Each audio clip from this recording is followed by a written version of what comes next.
Olá, este é o Minutos que Transformam, um programa devocional da Igreja Presbiteriana dos IPs. Se inscreva em nosso canal, ative as notificações, nos acompanhe nas demais redes sociais e compartilhe o nosso conteúdo para que outras pessoas sejam edificadas. Eu quero ler com você o texto que se encontra na segunda carta de Paulo aos Coríntios, capítulo de número 8.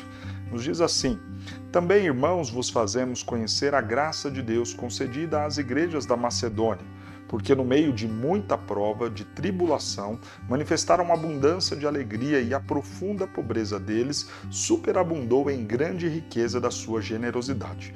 Porque eles, testemunho eu, na medida de suas posses e mesmo acima delas, se mostraram voluntários, pedindo-nos com muitos rogos a graça de participarem da assistência aos santos. E não somente fizeram como nós esperávamos, mas também deram-se a si mesmos primeiro ao Senhor, depois a nós, pela vontade de Deus, o que nos levou a recomendar a Tito, que, como começou com eles, assim também complete esta graça entre vós. Nós temos aqui um momento em que Paulo está trabalhando pelos crentes de Jerusalém. Em Jerusalém havia grande fome, muitas necessidades, e o apóstolo, então, se compadecendo dos seus irmãos em Jerusalém, passa a levantar donativos nas igrejas em que ele havia pastoreado e passado, para que essas igrejas então possam contribuir com os crentes de Jerusalém. Ele cita aqui os crentes da Macedônia, está falando aqui da região da Tessalônica, de Bereia, e mostra o quanto esses crentes contribuíram com os de Jerusalém. Mas há um contraste aqui entre os grupos das igrejas da Macedônia e esta igreja aqui em Corinto. A igreja de Corinto era uma igreja numa situação financeira muito melhor do que aquela situação da Macedônia. Em Corinto haviam muitos dons, eles eram abençoados ali com a palavra e também com os recursos. E os crentes da Macedônia, mesmo em meio à pobreza e às dificuldades deles, contribuíram e deram muito, deram mais até do que era esperado pela liderança, ao ponto de Paulo agora fazer esse comparativo, dizendo aos crentes de Corinto o seguinte: olha, os crentes lá da Macedônia, que pouco tinham, que são bem pobres, enfrentam muitas dificuldades e tribulação, saibam vocês que eles contribuíram e deram muito e participaram muito e rogaram a Deus para poderem fazer isso, para poderem participar desta bênção. E vocês aí de Corinto, espero que façam o mesmo. Algumas coisas são curiosas aqui. Primeiro, contribuir é uma graça, é um privilégio. Nós só podemos dar porque antes o Senhor nos deu, porque antes o Senhor nos abençoou. Paulo entende isso e fala disso aqui para os crentes de Corinto. Os da Macedônia pediram, rogaram e muito para poderem participar desta graça.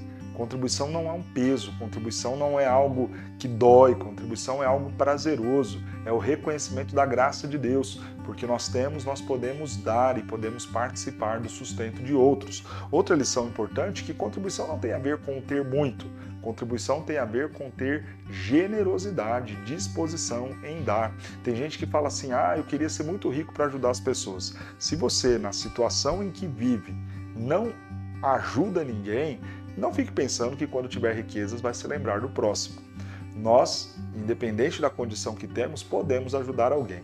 Eu digo isso porque, com certeza, há alguém precisando mais do que nós hoje, alguém que nós podemos ajudar. Se nós enfrentamos dificuldades, com certeza existem pessoas que passam por dificuldades ainda maiores do que a nossa, maiores do que a sua. E se hoje você não tem disposição sequer para olhar para o lado e pensar em ajudar, e o ajudar aqui que eu estou falando não é resolver a vida da pessoa, mas talvez um almoço, talvez ajudar com um valor. Se nós não temos essa disposição de fazê-lo no pouco que temos, muito menos seremos colocados na oportunidade de fazê-lo no muito. Se você não ajuda com aquilo que você já tem hoje, não pense que fará isso no amanhã. Os crentes da Macedônia, no pouco que tinham, estavam felizes em poder participar do sustento, da ajuda e do socorro daqueles irmãos de Jerusalém. Fica para nós aqui também este desafio de nós nos colocarmos à disposição do reino para servir, para ajudar e para abençoar, porque contribuir é uma grande graça. Quando nós pensamos no nosso Senhor Jesus Cristo, vemos alguém com um coração muito generoso. Ele abriu mão de toda a riqueza e glória que tinha para vir a este mundo como homem simples, humilde, no meio da pobreza, e fez tudo isso por amor a mim e a você. Morreu na cruz no meu e no seu lugar para nos dar a salvação e a vida eterna. Se você já ganhou de Cristo a salvação, não se apegue então aos bens terrenos. Se você já tem toda a riqueza do novo céu e da nova terra reservada, preparada, separada para você, disponha então os seus recursos e até mesmo a sua vida a servir o próximo e glorificar a Deus, na certeza de que nada vai lhe faltar, de que participar da ajuda e do socorro do próximo será uma grande bênção, é graça de Deus, é um privilégio podermos ser usados pelo Senhor para socorrer os necessitados. Cristo te salvou, Cristo já garantiu riquezas para você.